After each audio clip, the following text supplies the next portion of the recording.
Hello and welcome to this video. My name's Beckham, and as you can see, the subject here is exposure and contrast, probably two of the most important subjects in photography. Recently I manipulated a couple of images using Adobe Camera Raw. Now, although I am a Camera Raw user, I could have done exactly the same in Lightroom because the manipulations would have been exactly the same for both. We need to remember, I think, that good image editing is good image editing, irrespective of the software we're using.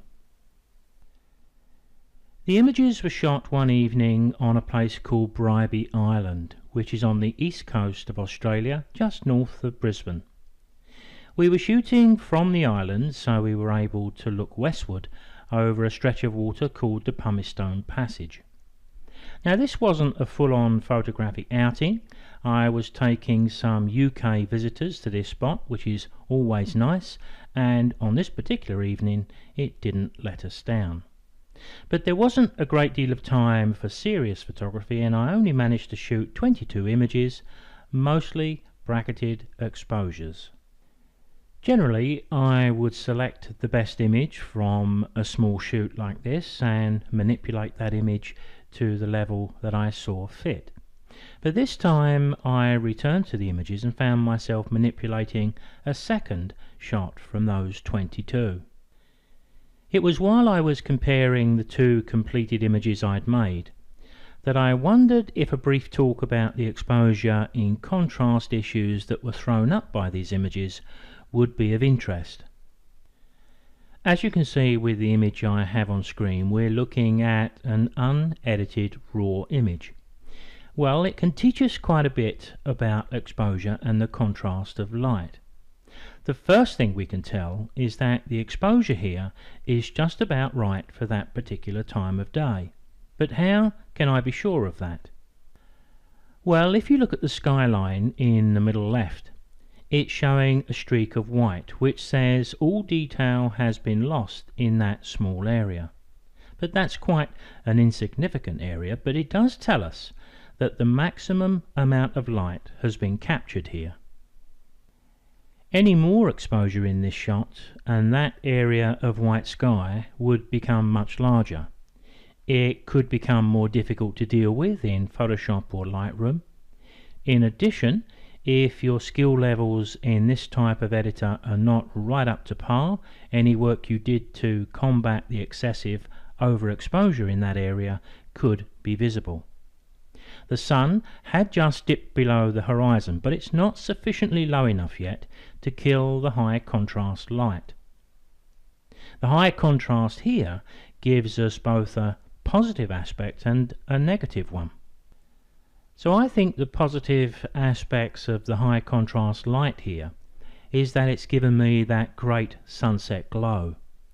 On the negative side, the boat and the middle distance trees are rather dark, but that is always going to be a consequence of the strong contrasty light. Another interesting fact about these couple of images is the time they were taken. But we'll come back to that shortly and look at that in more detail. The other image that I found myself manipulating was this one, and as you can see here, it's an original unedited raw file. With this one we can see that the light is softer, and we can quite easily see detail in the boat and the trees. It lacks a little colour, but that's nothing that Adobe Camera Raw or Lightroom cannot fix. In fact, the contrast is now so much lower on this particular shot that perhaps we could even consider opening up the aperture and allowing twice the light to reach the sensor. How would the image look? Well, I can show you. So here we are with the next shot that has one more stop of light or double the exposure.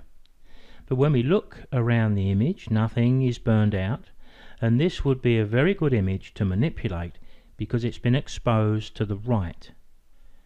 So what does exposed to the right mean? Whenever we look at our histogram graph, It's the right hand side of that graph that reflects the lighter tones, hence the name exposed to the right.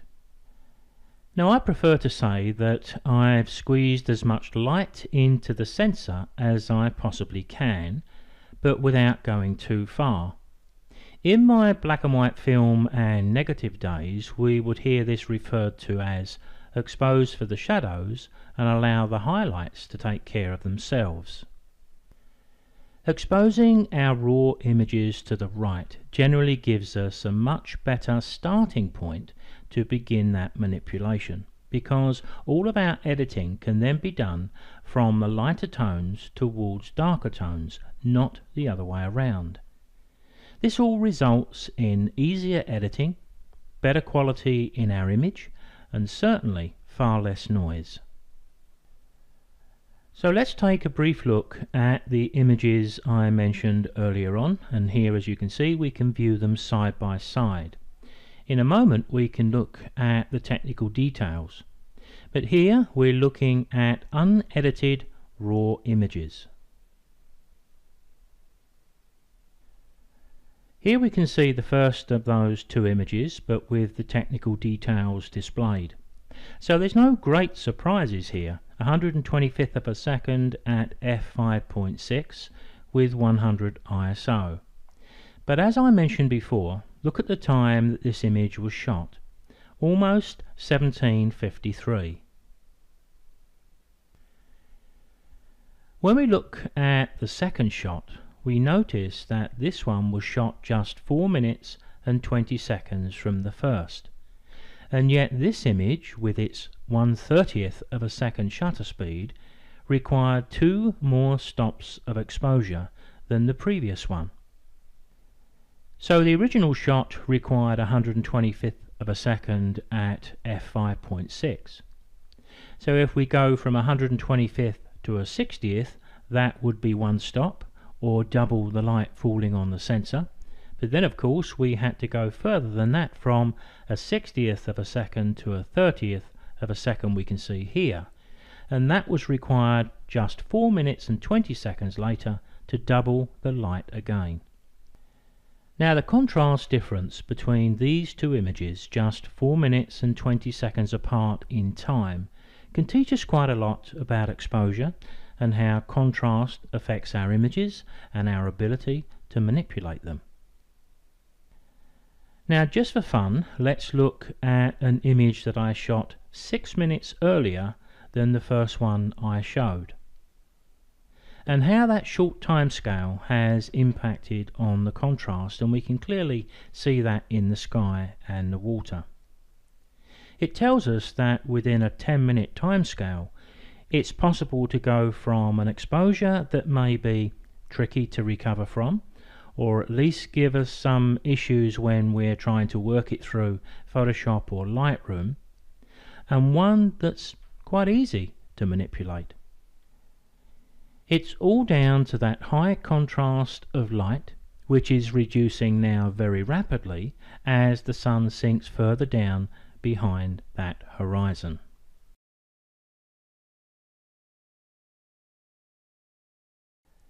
So looking at these two images, the light difference and the time between them, it does give us quite a lot of information.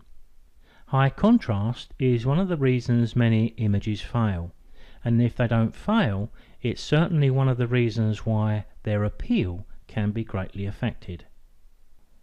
Here you're looking at the completed image of the first one that I showed.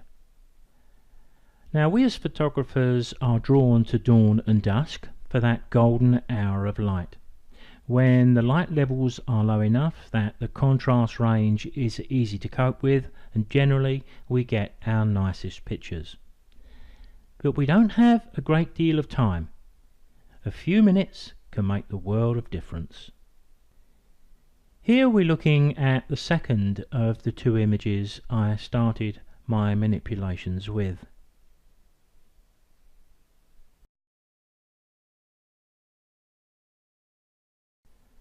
The two images, although only 4 minutes 20 seconds apart, are quite different.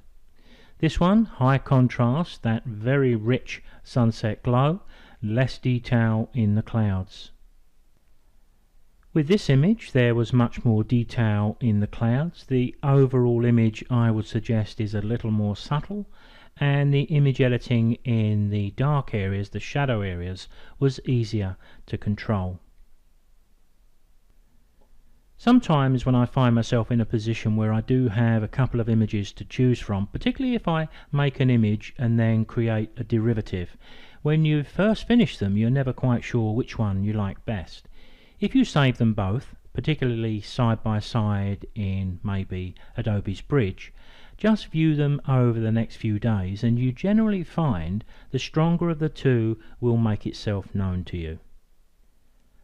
But with these two images I find it a little more difficult to make up my mind, because although there's only 4 minutes between them and the tripod probably was standing in exactly the same spot, there really is quite a bit of difference between them.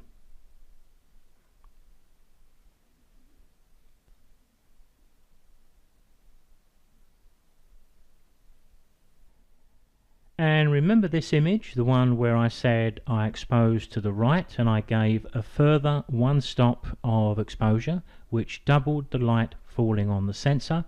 Well, to finish off this video I've manipulated this, so let's take a look at what we can take this image from and to. As we look at this image and we bear in mind that very pale original we started with, I think many photographers may say that that image was overexposed.